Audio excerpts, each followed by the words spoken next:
Flatland of Magic, a novel of God's Legion, by J.T. Dowdy. Prologue. Princess Delia Mont Senior lay on a lounge chair on a beach, sunbathing naked, because she did not care who saw her nude figure. Her large floppy hat was perched over her face at an angle to block out as much light as possible from her sun-sensitive eyes. The woman's skin was so pale as to be translucent enough to show her veins like flaws in marble, and it was only thanks to liberally applied nanomachine gel that she did not burn immediately. She was trying to be as lazy as possible since she was off the clock and not at work. Next to her, another woman was on her stomach, on her own chair, sunbathing and snoring. But of course, no vacation ever went according to plan for the people who followed the leader of the largest nation in the known universes, the Legion Master. To the too pale woman's left sat the dingy figure of the Legion Master in his faded, battered clothing. He was reading a book in some long-forgotten language, while totally uncaring of the blasting sun which hammered down on the sand around a large azure blue lake. Pages flipped slowly and methodically as the ancient being read on, uncaring of time, since time had no meaning to the immortal Creator who had made the very universe in which this unnamed planet existed in. Sailors and soldiers from the mile-long ship, hanging in low orbit overhead, were scattered out along the beach, with some driving around on the water in small craft, and others playing games in the sand. A lone figure was trudging through the fine, pristine sand from where a dropship had landed, his armored boots kicking up rooster tails in front of him. He came to stand next to the figure reading the book, and he waited for so long he grew frustrated and cleared his throat. He was cut off as the ancient Legion Master raised one of his fingers of the hand, holding his book to argue. "Can this not wait, Eamon? We are on vacation here." "Yeah, but—" the reading figure pressed his point. "One of the few times we ever have a moment of downtime." The armored figure grunted, as if he understood and did not care. "Oh, fine. Go ahead and ruin the moment." The angel in charge of Century Zero, the Legion Master's redundant bodyguards, continued. "There was a call coming through for you from a Baroness Femson. Since you were so obviously busy entertaining the ladies here and neglecting your duties, I volunteered to take it for you." "Hey!" Delia called out, opening her eyes to glare while raising her large woven straw hat. "He has been nothing but a gentleman on this trip, unlike some others I could name." The Centurion snorted and eyed the still sleeping succubus on her stomach. "None of us menfolk are going to touch her, now or ever.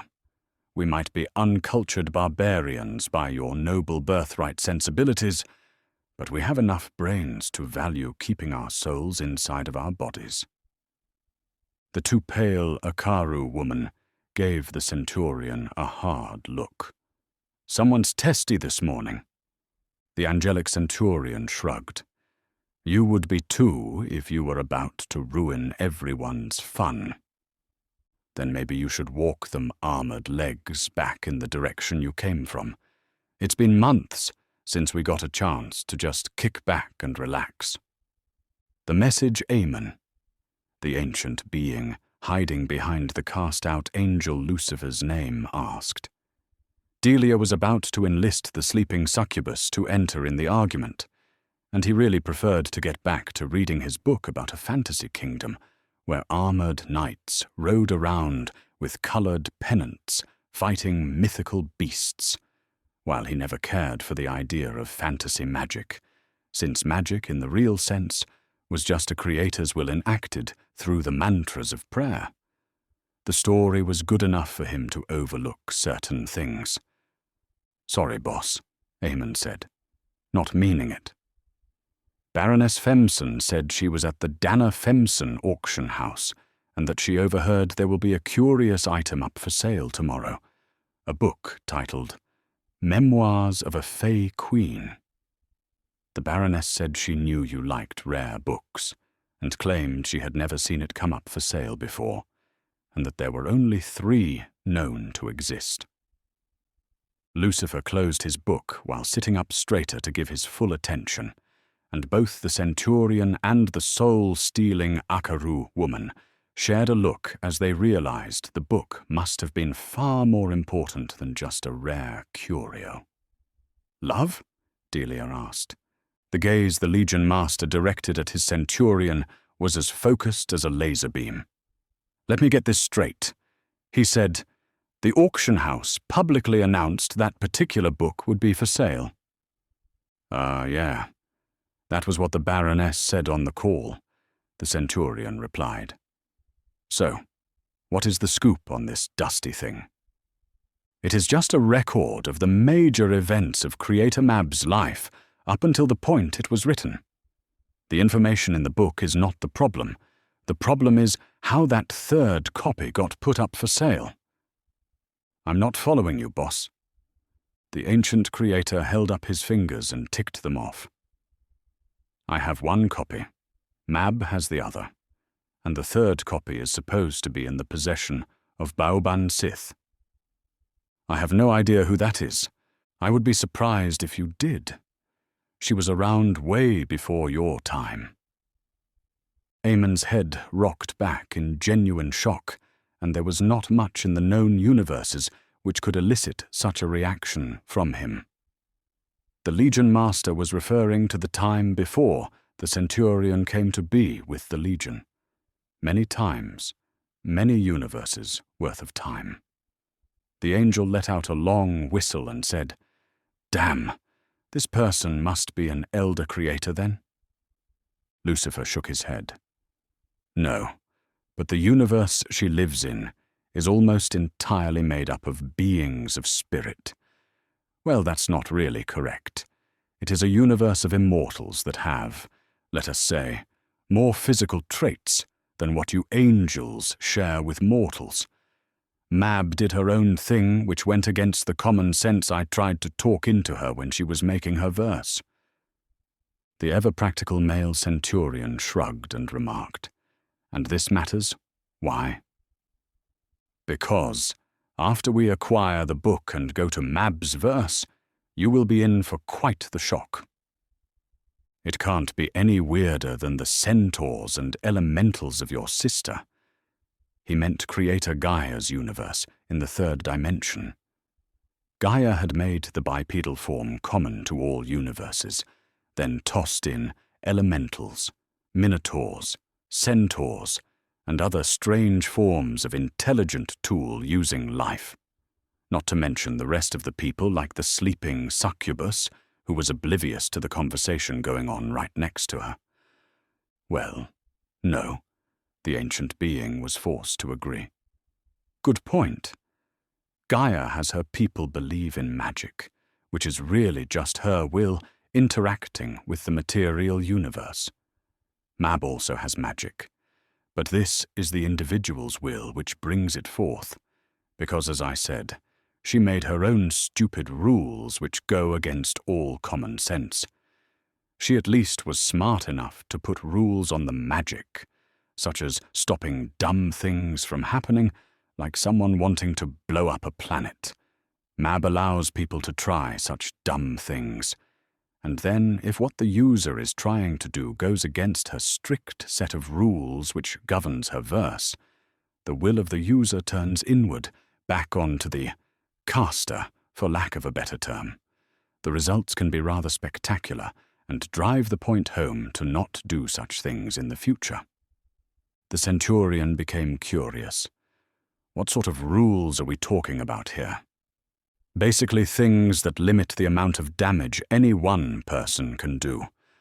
Oh sure, a person can kill another by manipulating gravity and hurling an object like a bullet, making flames appear from their hand if it does not burn off first, etc., etc. Fantasy novel stuff is okay, mostly. What is not okay are people wanting to blow up planetary bodies or stop the fusion in stars. No destroying whole continents in fits of rage kinds of power, though you could engineer some deadly disease because others with skill could counter it. Stuff like that. The angel stood there blinking before letting out a long sigh. "Have I ever thanked you enough for being sane and not encouraging such ridiculous insanity?" The face of the old creator brightened. "Thankful enough to not pray to me to save you after eating nuclear spicy food and crying on the toilet while you have the flaming poops? Whoa now, let's not go crazy." The angel was grinning at the long-running joke, which may or may not have a basis in habitual fact. "It is a bit early, but should I have Marana order a recall so we can go get this book? I have to say, you made me curious about this weird place, and we all know the princess here will want to go exploring." Delia had become visibly excited, like a child informed the family was going out for ice cream, since she always pestered her lover to show her the interesting places in his creation. "Well," Lucifer said, leaning back in his chair to open his book again, "since you guys constantly pester me for more time off, I guess this can wait for, I don't know, another month or so." No, you're not going to do this to me," Delia argued. "Oh, I just couldn't bring myself to cut yet another vacation short, which all of you pestered me into allowing. Think of what it would do to morale. Could you do such a horrible thing, Eamon?" "We will be out of here in an hour," the angel said, as he turned to walk back to where his gremlin gunship touched down a few 100 yards away to not blow sand over the master and the ladies with its billowing heat wash. "Thought you were on my side," Lucifer grumbled to no one in particular. Delia waited for the centurion to get far enough to where she guessed his greater-than-mortal hearing could not pick up her whisper. "Why didn't you tell him the real reason you wanted to go to that verse, love? Eamon is smarter than you give him credit for. He knows there is more to this than just some old book I want for my collection. He is a thug who spends all of his time playing with weapons, but I will grant your point. Please don't evade my question. Baoban Sith let the book out of her collection to get my attention because she knows that I know its significance." Delia's head tilted to the side like an animal who heard a strange noise. "So, it is more than just a diary?" "To you, no. It is special to the three of us because we all had a hand in its creation, and we have never allowed it to be reprinted. She needs to tell me something confidential, otherwise she would have sent a message the other way. Could you wake up our succubus while I get our things?" Delia grinned like a sociopath as she wound her arm back and slapped the naked woman's butt hard enough to leave a hand-shaped welt, which elected a scream as the other woman jumped out of the chair. Francesca Altdorf, the succubi monarch, who was the first of her people to leave Creator Gaia's enclave and join the Legion, was jumping up and down until she began chasing the other woman who was laughing. Lucifer never said anything, as his people did need the downtime from running around the known universes, putting out fires. Besides, it would have been rude to deny the monarch her reply slap, which sent Delia rolling on the ground while holding her own abused left breast. It was the little things in life which made the torture of his eternal existence bearable. Chapter 1. Fantasy books are the lens in which outsiders can come to understand your culture, as works of non-fiction simply provide historical context for events or time periods. Oh sure, art, clothing, food, and architecture show you culture, but it is through the minds of the people in said culture that give you the best description of it. If a people's literature is drab and uninspired, then so too is their culture, and generally their religion. But if you find works of fiction which challenge the reader to dream and imagine, then you will generally find a people who progress towards the new, and a people who dare to be more than they were before. Part of the opening speech dedicating the Royal Hainasan Library on Mismar 4, given by creator Lucifer. The auction house of Danner and Femson was located in the heart of a spaceport on a world no one cared about, other than it was on one of the many major trade routes between the Empire and the Brahmanavata. Since the auction house procured copious amounts of alcohol and other amenities for the workers of the spaceport, import tariffs and customs scans were mysteriously overlooked on a daily basis, which allowed all manner of curious objects to find their way up for sale. The inside of the building was nothing but beautiful woodwork, carved by artisans without peer. Everything was old and expensive, and the only people allowed to attend were a select clientele by invitation only. People from all over the known universes were there, resplendent in clothing which cost more than some planets. Then there was the Legion Master, who stuck out like a sore thumb in his battered and abused outfit. Yet, despite the unspoken decorum of such a venue, not a soul bothered the obvious creator and his angel as they meandered to browse what was coming up on auction, since he was well known, and could subtly or obviously crash the economies of their respective worlds with a whispered word.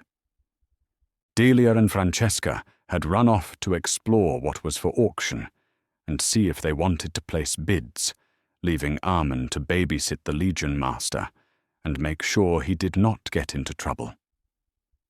The angel had grown mentally numb several hours previous, as he was not a patron of the arts.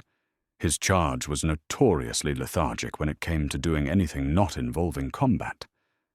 The warrior angel gave up trying to follow the animated conversations from the patrons in the written work section as they argued and gossiped over what was on display behind stasis fields and feet-thick armored glass coverings.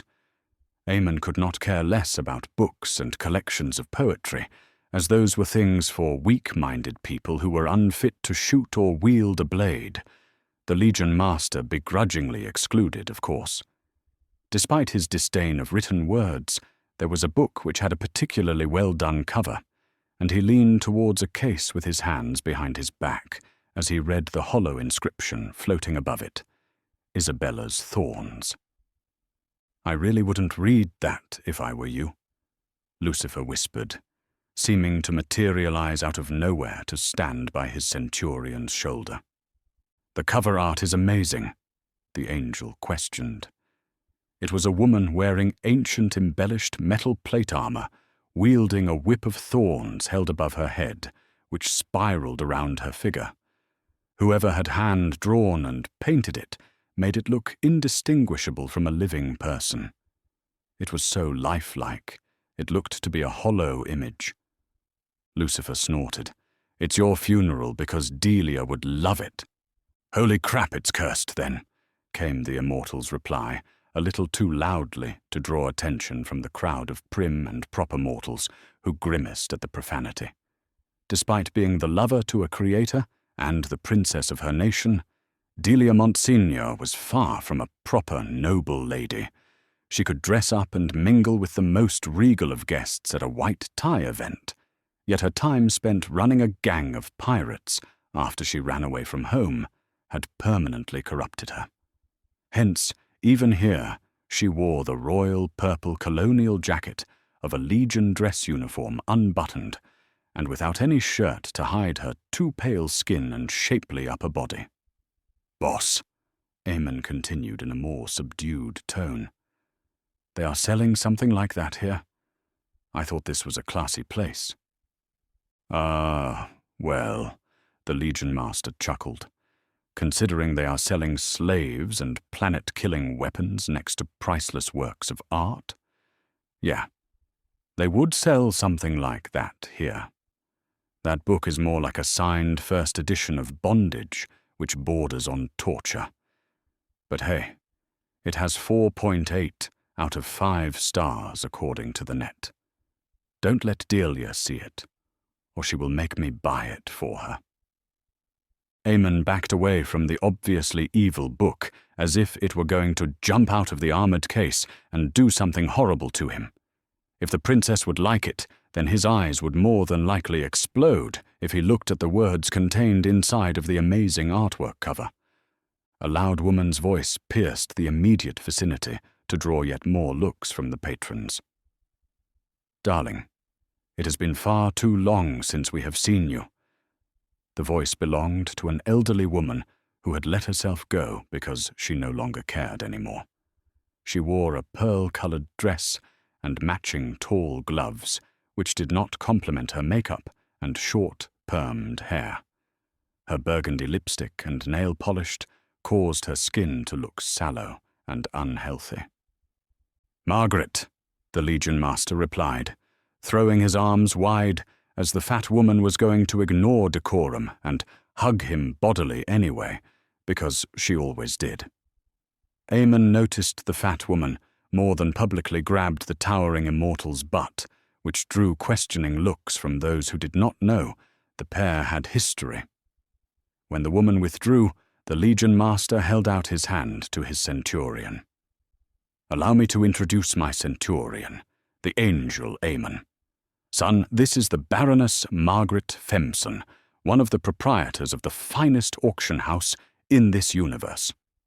Aemon had been disowned by his own maker and father Jehovah in the 5th dimension, but the Legion Master always referred to him as his angel and his son after he had adopted him. "Well met, dearie," the woman replied. "I am Baroness Femson, and as he said, I run this fine establishment." She reached out a hand palm down and seemed disappointed when the angel did not grab it to kiss it gently as he was clearly expected to. The woman looked to the tall creator and frowned as she remarked, "He seems a bit stiff and formal to be one of your angels." Lucifer laughed and explained for his centurion who had never accompanied him the previous times he had been to the auction. "Margaret Femson comes from a culture that has no concept of marriage like your father's Dominion of Zion does. The Kinnison people are very free with affection and take the concept of hedonism quite seriously." "I see," the angel replied, in what he hoped was a diplomatic yet polite tone. "What is the point of love if it must be shackled with idiotic rules? I tell you, Lucifer, the universes would be such better places if people just loved each other more." "I don't disagree," the Creator said with a shrug. "I am afraid, though, most people out there are far too jealous for what you propose. Never mind the small issue of excess sensuality eroding the morals and ethics of cultures and nations. But there is nothing either of us can do about that. I am sorry to hear about Nigel's passing. I would have been at the funeral if I could." The woman smiled, even though the memory of her partner's death was still fresh in her mind. He is in a better place now, and not bothered with all of those troublesome heart problems. I will make him proud, running the business till I can retire. You live for the action, Margaret. You would be bored the first day if you left this place. Very true, darling. You do always seem to see into the heart of any matter. Now tell me, what item of mine brought you here today? I do not remember seeing anything on the lists which would be to any of your tastes other than the bauble I phoned you about. She said the last word with an arched eyebrow which seemed to convey something from their past. I want the bauble as you so put it. The Memoirs of a Fey Queen. Why? The woman asked bluntly, confused. It is exceedingly rare for sure, as it is the only one of its kind in circulation at this moment, but I cannot see what value it would add to your collection other than the expense it takes to acquire it. I have so many other things for sale of far greater importance and worth. Lucifer shrugged and smoothly said, It is bad form to ask a buyer why he wants a particular item. Margaret Femson stepped closer and turned to look at the smut book in the stasis field while speaking in a low-pitched voice so others could not overhear her. Since we are such good friends, I will tell you, many people are interested in that particular item due to its rarity. Several big money players in the rare book scene are here today to throw obscene amounts of money around during the bidding. Several people who, if the rumors are to be believed, work for the people who are actively acting against your interests. And just what are my interests, Margaret? Darling, her tone was reproachful. You know I broker deals and auction more than just curios in this building. I have seen and heard enough to understand the general idea of what is going on out there. Would you like to know who the individuals are who want the book you're after? I already know why they are. Would you be willing to just sell it to me? The woman frowned. You know that would hurt my reputation. The seller wishes the item to be auctioned for the highest price possible, and I have already informed my customers it is available. You should have come to me before now if you wanted to just buy it. Even though Margaret Fempson repeated a line she had said often in her life, she did not just end the conversation and walk away. She knew the Legion Master could offer her something of equal or greater value so as to not damage the loss of reputation to her business's name, unlike the majority of her patrons who could offer only money. The ancient creator closed his eyes, drawing out the negotiation to give the woman the pleasure of thinking she was forcing such a powerful being to concede something he didn't want to. Finally, Lucifer said, I will pay you 3 times what you and the seller believe the item is going to sell for. Also, because we are such good friends, and I do not want your reputation to be marred, you might want to check the painting in case F35 and the pen in E9. They are very well done fakes. The woman never showed any reaction, possibly because she already knew, or she was just skilled at the game she had played her whole life. I do have signed statements of authenticity for both items, and my many appraisers have not found any indication anything is amiss. The original painting from Venicelli is still hanging on one of Creator Ottoheim's walls collecting dust. The Robertson brothers spent years making the forgery for your seller. The pen is a fake because the original was blasted to atoms when the transport ship carrying it to a new owner, some 40 years ago or so, had its reactor breached by a rail gun while being attacked by pirates. Insurance would not cover the destruction because there was no way for the owner to authenticate the pen was ever on the ship in the first place. So the fake was made and immediately sold off to recover the lost revenue. Margaret was rubbing her temples after the first explanation. Were the statements of forgeries coming from anyone else, she would scoff at the notions. How many more of my items are fake? Do I get a discount on future transactions for each one I tell you about? Margaret snorted, because such an idea was unthinkable. She fired back with, Do I finally get to sample the goods you have been teasing me with all my life? Touché. The woman let out a frustrated harumph. Memoirs of a Fey Queen will cost you 748 billion host shekels.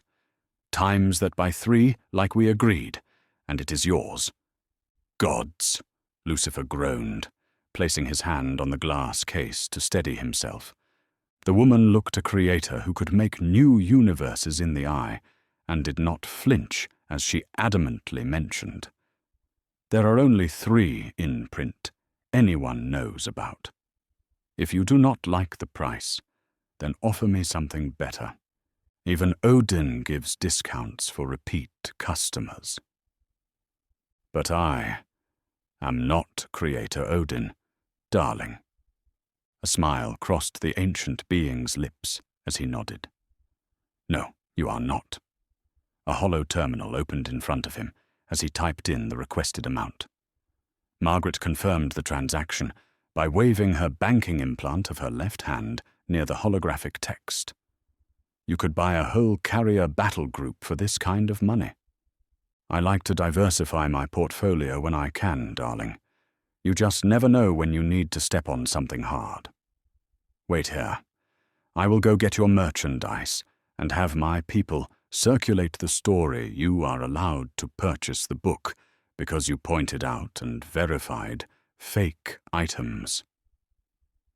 Eamon waited for the woman to leave earshot, then asked, "Is it wise to give that woman such an astronomical amount of money? She makes far more than that here each month." The angel finally showed a reaction. "You're joking. Holy crap, you're not." Lucifer shook his head. The auction was a front set up by Nigel and Margaret as a cover for the underground bank they run here. Entire criminal enterprises are financed from this world. Wars are funded on both sides along with nation building. Well, smaller non-creator run interstellar nations, at any rate. Do we finance any of this? Nope. Here I am, just a collector of fine curios. It is rather nice, actually. I enjoy coming here to just be another person. Everyone is equal in the eyes of management, eh? Eamon guessed. Lucifer nodded. Correct. It does not matter how much money you have, or how many planets or star systems are under your control. Many wealthy people come here for the same reason I like to, from time to time, since here we are just individuals. Fights and arguments do inevitably break out, of course. The house's security is always polite and courteous as they break bones and toss people out. He then reached up to touch the pendant underneath his shirt to say, "Delia, Francesca, please wrap up your dealings and head to the ship. Our business is concluded. Leave your information and auction limits on the items you want with the staff here, so they can place them for you." A mechanical mechanism whirred softly as the book in the case next to the creator lowered itself into a vast hidden conveyor system to make its way to the main auction stage. "Will do," Delia replied for the pair. "See you in a bit." 20 minutes later, Margaret returned with a square box filled with argon gas that held the book worth far more to the Legion Master than the previously mentioned battle group. As he was walking back towards the front door of the auction house, he muttered to himself, "All right, Boaban, are you going to make me go to my sister's nonsensical universe, or are you just going to tell me why you wanted to talk in these pages?"